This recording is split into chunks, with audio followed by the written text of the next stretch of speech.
thuần dạng ngoan trên khe là Chúa đây muốn nói ngôi hai lấy cha thua là răng ngay mà đây thua là tay đến quăng đi kỹ ngôi mới chôn đến ngày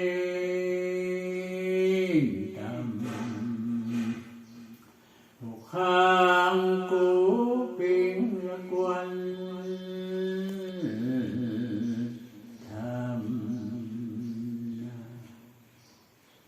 hệ la ni na râu chân sa bụi lá tay nặng lòng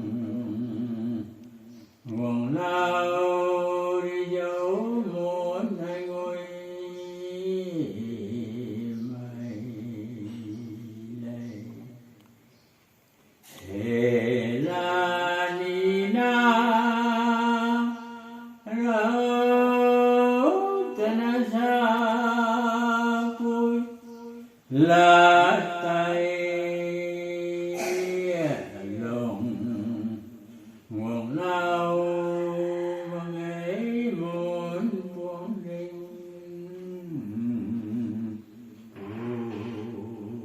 lệ cái lửa sáng của người các bạn có tôi nó đã lẹn ngàn cái này nên dân người học tập nên dân thế mới có thầy không phải dân phụ là cái lòng chân chẳng không phải là hôm nay thì cái thua là tại cái ta cái đồ thua mà cái thua là cái nào cái thua chẳng muốn theo cái ta cái đồ cái thua cái mong hôm nay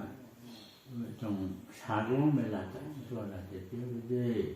ai dân phụ đi pha cho này chứ không phải cái nào không phải dân phụ đi cái thua là hệ là ngay mà cái gai là bằng mấy người thuần tầm ấy làm chơi đây chả cái nào từ mày giết bùi để sao tạo cái đoàn trồng là bằng chơi đưa cái nào còn chú lên trồng bằng thẻ cũng là từng là gai không mấy thầy thằng chú đều mấy thầy thôi là để cái đạo cái được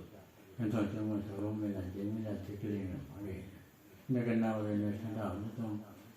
thua là đến lúc mà mình tại ai lòng của nó một cái ai anh này nhớ tới chuyện xem khám số nó trong đây là lòng của nó một cái của đây dân của đây sao này là còn đây em